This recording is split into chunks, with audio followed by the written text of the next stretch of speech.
절을 중심 본문으로 여러 성경 말씀을 통해 들어야 산다는 제목으로 하나님 말씀을 전함으로 은혜를 나누도록 하겠습니다. 오늘 우리가 들어야 하는 첫 번째 메시지는 이것입니다. 하나님의 말씀을 들어야 산다. 따라해 봅시다. 하나님의 말씀을 들어야 삽니다. 오늘의 첫 번째 본문입니다. 여호와 하나님께서는 당신의 형상대로 사람을 창조하시되 남자와 여자를 창조하셔서 에덴 동산에 두신 후에 말씀하십니다. 여호와 하나님이 그 사람에게 명하여 가라사대 동산 각종 나무 실과는 네가 임의로 먹되 선악을 알게 하는 나무 실과는 먹지 말라. 내가 먹는 날에는 정령 죽이리라 하시니라. 창세기 2장 16절 17절입니다. 우리가 믿고 섬기는 여호와 하나님, 말씀하시는 하나님이십니다. 하나님께서 말씀하신다는 것은 여호와는 어떤 힘이나 상상 속에 있는 이미지가 아니라 살아계신 하나님이라는 증거입니다. 그렇지만 우리 인간이 자연에 존재하는 생물들과 다르게 하나님에게는 몸이 없어 눈으로 볼 수 없습니다. 복음을 전할 때 사람들이 그러죠. 보여주면 믿겠다. 이런 사람들이 참 보여줄 수가 없는 게 하나님이시죠. 영이시기 때문에 그렇습니다. 그래서 어떤 사람들은 하나님의 존재를 부인하기도 합니다. 그렇지만 눈에 보이지 않는다고 존재하지 않는 것은 아니지 않습니까? 바람이 눈에 보이지 않아도 실제 하는 것처럼 말입니다. 눈으로 사물을 볼 수 있다는 사물의 존재 여부를 인지하는데 매우 중요합니다. 그렇지만 아시는 것처럼 인간의 눈은 너무 크거나 너무 작으면 보지 못합니다. 또한 아주 멀리 있거나 아주 가까이 있어도 보지 못합니다. 그래서 하나님은 눈만 만드신 것이 아니고 소리를 들을 수 있는 귀도 만드시고 만질 수 있는 손과 맛볼 수 있는 혀와 느낄 수 있는 피부, 이렇게 오감을 통해 사물을 인지하게 하신 것입니다. 그 중에 인간에게 눈만큼은 아니지만 사물의 존재 여부를 인지하는 중요한 기관은 귀입니다. 소리로 판단하는데 영이신 하나님께서는 자신의 목소리를 들려주심으로 당신의 존재를 사람들에게 알리시는 것입니다. 여호와 하나님께서는 당신의 말을 통해 인류의 조상 아담에게 자신을 드러내시되 자신이 창조한 모든 피조물의 주인인 것과 그가 해야 될 일과 또 하지 말아야 할 일을 전하시는 것입니다. 그런데 17절에서 발견할 수 있는 놀라운 사실은 선악을 알게 하는 나무 열매는 먹지도 말라고 말하면서 먹는 날에는 죽을 것이라고 말씀하셨다는 것입니다. 먹을 수 있는 열매를 만드셨지만 먹지 말라고 하신 것입니다. 아담이 죽고 사는 일이 선악을 알게 하는 나무의 열매를 따먹지 말라는 하나님의 명령을 지키면 살고 지키지 않으면 죽는다는 것입니다. 하나님 말씀을 듣고 듣지 않느냐가 저들을 살게도 하고 죽게도 하는 것입니다. 그러니까 사람이 죽고 살고는 하나님의 말씀을 들을 것인가 아니면 거역할 것인가에 따라 결정되는 것입니다. 안타깝게도 옛뱀, 곧 사단의 유혹에 빠진 인류의 조상 아담과 하와는 하나님의 금하신 선악을 알게 하는 나무 열매를 따먹고 죽어야만 하는 존재가 되고 맙니다. 참으로 다행스러운 일이 있다면 하나님의 사랑은 죽을 수밖에 없는 죄인 지은 사람을 로 하여금 구원을 얻을 길을 만드셨다는 것이죠. 그것은 바로 믿음으로 얻는 구원의 길입니다. 아브라함에게 나타나신 여호와 하나님은 창세기 12장 2절에 보면 너는 너의 고향과 친척과 아비의 집을 떠나 내가 보여줄 땅으로 가라고 명령하신 후에 말씀하십니다. 땅의 모든 족속이 너로 말미암아 복을 얻을 것이라. 창세기 12장 3절입니다. 그리고 아브라함에게 말씀하십니다. 15장 6절입니다. 아브라함이 여호와를 믿으니 여호와께서 이를 그의 의로 여기시고, 믿음으로 얻는 의입니다. 그리고 땅의 모든 족속이 너로 말미암아 복을 얻을 것이라 말씀하심은 여호와께서 장차 아브라함의 씨에서 나실 구원자, 죄 없는 한 사람이 나타나 세상 죄를 지고 죽음으로 그를 자신의 구주로 믿는 자를 구원해 주기로 작정하셨기 때문입니다. 죽어야 할 자들이 영생을 얻는 구원의 길은 저들의 구원자 예수를 구주로 믿는 것입니다. 하나님 말씀을 어김으로 죽음에 이르게 된 인류로 하여금 당신을 구원의 하나님으로 믿는 믿음을 보시고 구원하시기로 작정하신 것입니다. 하나님이 그렇게 결정하신 것이죠. 믿음으로 얻는 의는요, 참으로 복된 소식 곧 복음입니다. 어떤 행위가 아니라 믿으면 되는 거예요. 누구나 언제든지 상관없이 남녀노소 믿어서 얻는 복음이기 때문입니다. 그러니까 사람이 죽고 살고는 복음을 믿을 것인가 아니면 믿지 않는 것인가에 따라 결정되는 것입니다. 성자 하나님이신 예수님께서 갈릴리에 오셔서 하나님의 복음을 전파합니다. 때가 찼고 하나님의 나라가 가까이 왔으니 회개하고 복음을 믿으라. 구원의 길을 이야기하시는 거예요. 예수 그리스도께서는 이 복음을 듣고 복음을 믿는 사람은 어떻게 됩니까? 하나님의 백성이 되고 구원을 얻게 되는 것입니다. 여기서 발견할 수 있는 것은 복음을 듣고 믿으면 구원을 받는다는 것입니다. 문제는 복음을 들어야 믿을 수 있다는 것이죠. 때문에 이 복음을 전하기 위해 또 믿음으로 얻는 구원을 위해 성자 하나님은 예수님께서 친히 인간의 몸을 입고 이 세상에 오셨을 뿐만 아니라 이 복음을 전하시다가 마지막에 세상 죄를 지고 십자가에 달려 돌아가심으로 믿음으로 얻는 구원의 길, 곧 생명의 길을 만드셨다는 것입니다. 부활하신 우리 주 예수 그리스도께서 세상 모든 사람이 듣고 구원받게 하기 위해 당신의 제자들에게 이렇게 명령하셨습니다. 너희는 온 천하에 다니며 만민에게 복음을 전파하라. 믿고 세례를 받는 사람은 구원을 얻을 것이요 믿지 않는 사람은 정죄를 받으리라. 마가복음 16장 15절 16절입니다. 복음을 전한 것이 교회 곧 우리를 향한 성자 하나님이신 예수 그리스도의 명령입니다. 사도 바울도 복음을 전하다가 붙잡혀 맨 맞고 빌립보 감옥에 갇혔다가 하나님을 찬송하고 기도하는 중에 지진이 나서 옥문이 열렸음에도 도망치지 않았습니다. 그를 보고 무서워 떨며 내가 어떻게 하여야 구원을 받으리까 질문하는 간수에게 말합니다. 주 예수를 믿으라. 그리하면 너와 내 집이 구원을 받으리라. 사도행전 16장 31절입니다. 복음을 들었습니까? 그렇다면 하나님의 말씀을 듣고도 믿지 못해서 영벌을 받는 자가 아니라 하나님의 말씀을 믿어 영원히 사는 자가 되십시오.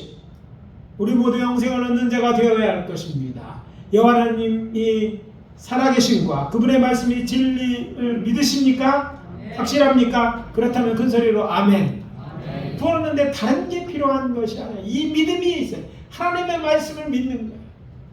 이 믿음이 있으면 다른 무엇을 더하지 않아도 하나님의 약속대로 우리를 구원하실 것입니다. 오늘 들어야 되는 두 번째 메시지는 이것입니다. 하나님의 말씀을 따라 살아야 한다. 따라해 봅시다. 하나님의 말씀을 따라 살아야 합니다. 오늘의 두 번째 본문은 창세기 3장 17절입니다. 여호와께서 아담에게 말씀하십니다. 내가 내 아내의 말을 듣고 내가 너더러 먹지 말라 한 나무 실과를 먹었은즉 땅은 너로 인하여 저주를 받고 너는 종신토록 수고하여 그 소멸을 먹으리라. 땅이 내게 가시덤불과 엉겅퀴를 낼 것이라. 너의 먹을 것은 밭의 채소인즉 내가 얼굴에 땀이 흘러야 식물을 먹고 필경은 흙으로 돌아가리니 그 속에서 내가 취함을 입었음이라. 너는 흙이니 흙으로 돌아갈 것이니라 하시니라. 사람은요 하나님의 말씀을 들어야 살고 하나님 말씀을 따라 살아야 함에도 불구하고 아담은 하나님의 말씀이 아니라 아내의 말을 들었던 거예요. 그래서 결국 어떻게 됐습니까? 죽어야 했습니다. 이 말씀에 오해가 없으시기 바랍니다. 본문에 나오는 아담은 그의 후손인 우리와 같지 않습니다. 아담은 창조주 하나님에 의해서 죄 없이 창조된 인간으로서 죄 없는 인간이 아니었기 때문에 죽지 않고 영생할 수 있었어요. 뭐 했으면? 선악을 알게 하는 나무를 따먹지 않으면 영생할 수 있었어요. 죄 때문에 죽는 것이거든요. 그런데 하나님의 말씀을 따라 행하지 않고 누구의 말을 들었어요? 아내의 말을 듣고 선악을 알게 하는 나무 열매를 먹은 것입니다. 물론 하와는 하나님의 말씀이 아니라 뱀 곧 사단의 말을 듣고 선악을 알게 하는 나무 열매를 따먹고 남편에게도 주어 먹게 한 것입니다. 누가 어떠했든지 누구의 말을 들었든지 따먹은 것은 아담이고 하와였고, 그래서 하나님의 말씀을 어긴 그 죄로 인하여 저들은 죽을 수밖에 없게 된 것입니다. 그 결과 그들의 눈이 밝아져 하나님같이 된 것이 아니라 자기들이 벗은 줄 알고, 무슨 말입니까? 자신들이 죄인 되었음을 알게 된 것입니다. 그리고 저들은 하나님의 심판을 받고 저주받은 땅에서 평생 수고하다 흙으로 돌아가게 곧 죽게 된 것입니다. 이것이 팩트예요. 여호와께서 당신의 택한 이스라엘 백성에게 말합니다. 너희 하나님 여호와께서 너희에게 명령하신 대로 너희는 삼가 행하여 좌로나 우로나 치우치 말고 너희 하나님 여호와께서 너희에게 명령하신 모든 도를 행하라. 그리하면 너희가 살 것이요. 자, 다시 말씀합니다. 너희 하나님 여호와께서 너희에게 명령하신 모든 도를 행하라. 그리하면 너희가 살 것이요. 복이 너희에게 있을 것이며 너희가 차지한 땅에서 너희의 날이 길리라. 신명기서 5장 32절 33절입니다. 성자 하나님이신 예수님이 말씀하십니다. 나더러 주여 주여 하는 자마다 다 천국에 들어갈 것이 아니요. 자, 여기 이 말씀에 긴장하셔야 됩니다. 다만 하늘에 계신 내 아버지의 뜻대로 행하는 자라야 들어가리라. 마태복음 7장 22절입니다. 그러면서 비유로 얘기하십니다. 누구든지 나의 이 말을 듣고 행하는 자는 그 집을 반석 위에 지은 지혜로운 사람 같으니 비가 내리고 창수가 나고 바람이 불어 그 집에 부딪히되 무너지지 아니하나니 이는 주추를 반석 위에 놓은 까닭이요. 나의 이 말을 듣고 행하지 않는 자는 그 집을 모래 위에 지은 어리석은 사람 같으니 비가 내리고 창수가 나고 바람이 불어 그 집에 부딪히매 무너져 그 무너짐이 심하니라. 무슨 설명이 더 필요하겠습니까? 하나님 말씀을 따라 살면 이 생에서도 하나님의 복을 누리면서 살게 될 것이요, 죽어 세상을 떠나게 되더라도 영원한 하나님의 나라에 살게 될 것입니다. 그렇지 않으면 저주받은 땅에서 평생 수고하며 살다가 죽어 흙으로 돌아가게 되고 심판받고 영원히 불타는 불못에 던져지게 될 것입니다. 이 두 가지 길밖에 없어요. 중간은 없습니다. 영원히 하나님의 나라에서 살 것이고,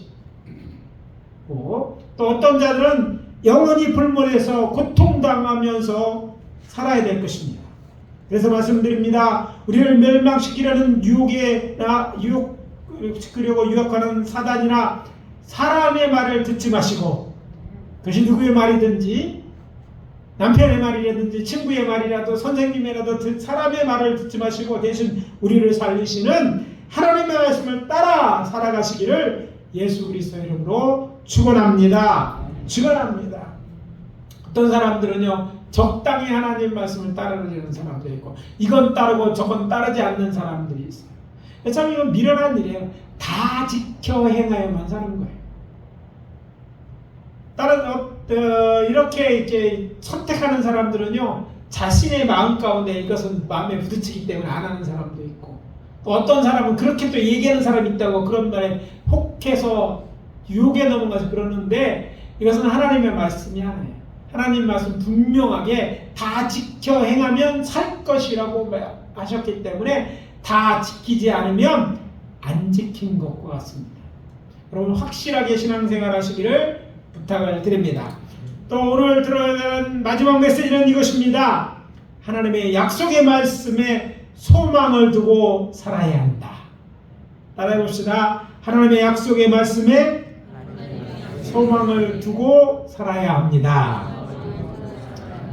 인생을 살아가면서 사람에게 있어서 가장 큰 슬픔은 사랑하는 자의 죽음일 것입니다. 그리고 그 슬픔은 가족이나 친지들에게 한정되는 것이 아닙니다. 교회 곧 믿음의 형제들 사이에도 마찬가지입니다. 사도 바울은 하나님의 사랑에서 한 가족이 된 믿음의 형제들의 죽음을 슬퍼하는 데살로니가 교회에 써보는 편지에서 이렇게 말합니다. 형제들아, 자는 자들에 관하여는, 여기서 자는 자는 죽은 자를 의미해요. 주 안에서 잠자는 자라고 표현하죠. 다시 자는 자란 뭐예요? 깰 것이기 때문에 성경에 자는 자라고 표현한 거죠. 자는 자들에 관하여는 너희가 알지 못함을 우리가 원하지 아니하노니 이는 소망 없는 다른 이와 같이 슬퍼하지 않게 하려 함이라. 우리가 예수께서 죽으셨다가 다시 살아나심을 믿을지인데 이와 같이 예수 안에 자는 자들도 하나님이 그와 함께 데리고 오시리라. 데살로니가 4장 13절 14절입니다. 그런데 이 말씀에 놓치지 말아야 할 것은 사도 바울이 데살로니가 교회가 알기 원하는 것은 예수 그리스도께 주신 약속이에요. 약속. 어떤 약속? 요한복음 14장 1절에서 3절입니다. 너희는 마음에 근심하지 말라. 하나님을 믿으니 또 나를 믿으라. 내 아버지 집에 거할 것이 많도다. 그렇지 아니하면 너희에게 일렀으리라. 내가 너희를 위하여 거처를 예배하러 가노니 가서 너희를 위하여 거처를 예배하면 내가 다시 와서 너희를 내게로 용접하여 나 있는 곳에 너희도 있게 하리라. 이 말씀은 예수님께서 유대인의 제사장들과 장로들이 보낸 군사들의 붙잡히실 전날 밤 자신이 떠날 때가 된 줄 아시고 당시에 사랑하는 제사들과 마지막 유월절 만찬을 드시면서 제사들에게 하신 예수님의 약속의 말씀입니다. 예수님이 성자 하나님이세요. 하나님의 약속인 거예요. 담에색 도상에서 부활하신 이 예수를 만났던 바울은 아마도 사도들로부터 이 이야기를 들었습니다. 그리고 그 약속을 자기 것으로 삼은 거예요. 우리의 소망이 헛된 소망이 아닌 것은 이것이 하나님의 말씀으로부터 온 것이기 때문입니다. 바울은 이 성자 하나님의 말씀에 소망의 닻을 내리고 이것으로 그리스도의 재림에 관한 건전하고 참된 진리를 통해 시련과 환난 중에 있는 믿음의 형제들을 위로하고 또 격려하고 있는 것입니다. 세상 모든 소망이 끝나는 곳이 죽음입니다. 그런데 바울은 신자의 죽음은 끝이 아니라 새로운 삶, 곧 영생으로 향하는 문으로 본 것입니다. 부활하신 예수님께서 우리를 영접하여 영원히 주와 함께 살게 하실 거라는 소망으로 저들을 위로하는 것입니다. 오늘의 마지막 본문인 데살로니가전서 4장 16절에서 18절입니다. 주께서 호령과 천사장의 소리와 하나님의 나팔 소리로 친히 하늘로부터 강림하시리니 그리스도 안에 죽은 자들이 먼저 일어나고 그 후에 우리 살아남은 자들도 그들과 함께 구름수로 끌어올려 공중에서 주를 영접하게 하시리니 그리하여 우리가 항상 주와 함께 있으리라. 그러므로 이런 말로 서로 위로하라. 사랑하는 성도 여러분, 삶이 여러분을 힘들게 하고 고통스럽게 할지라도 낭망하지 마십시오. 우리에겐 돌아갈 본향이 있습니다. 우리의 하늘 아버지가 우리를 위하여 예배하신 영원한 하늘나라 곧 천국이 있음을 기억하고 힘을 내시기 바랍니다. 이 소망은 그 누구도 훔쳐갈 수도 빼앗을 수도 없는 것일진데 흔들리지 말고 부활하신 주이신 우리 구주 예수님의 약속을 붙들고 하루하루를 승리하며 살아가시기를 예수 그리스도 이름으로 축원합니다. 오늘 말씀 정리합니다. 하나님의 말씀을 들어야 삽니다. 하나님 말씀을 따라 살아야 합니다. 그리고 하나님의 약속의 말씀에 소망을 두고 살아야 합니다. 이 모든 말씀에 동의하고 그렇게 살고의 시간 다짐하는 분들은 큰 소리로 아멘. 말씀대로 또 믿음대로 될 것입니다. 기도하십니다. 아버지 하나님 주의 은혜와 사랑을 감사합니다. 우리가 무엇이간데 하나님 말씀을 듣게 하시고 또 들은 말씀이 생명의 말씀이었음을 생각할 때 하나님의 크신 은혜와 사랑을 감사합니다. 이 복음을 들을 수 있게 하신 것 감사하고 듣고 믿을 수 있게 하신 것 감사하고 그런 결단을 할 수 있도록 하셨고 또 우리로 이렇게 하나님의 자녀 삼으시고 우리를 영원한 아버지 하나님의 천국에 살게 하실 줄 믿고 감사와 영광을 돌립니다. 이 믿음을 잃지 않는 저희들 되게 도와 주시옵소서. 그래서 들은 하나님의 말씀을 아버지 우리가 깊이 마음에 새기고 그 말씀 한 말씀 한 말씀 모든 말씀을 따라 살게 도와 주시옵소서. 이로써 우리가 믿음 있는 자를 나타내게 도와주시고 이 믿음의 아버지 하나며 우리가 소망의 낯을 내립니다. 주 안에서 영원히 살 소망 가운데 오늘 우리의 삶의 어려움을 헤쳐나갈 수 있도록 도와 주시옵소서. 우리를 구원하시고 영생으로 인도하신 하나님께서 우리가 기도할 때 우리의 기도를 들으실 줄 믿습니다. 아버지 단지 영원히 사는 뿐 아니라 우리가 살아있는 동안도 주께서 우리를 도와주시고 우리에게 힘이 되어주실진데 그 주님을 믿고 의지하며 살아가기로 다짐하는 당신의 사랑하는 자녀들 한 사람 한 사람에게 은혜를 더하여 주시옵소서. 예수 그리스도 이름으로 기도합니다. 아멘.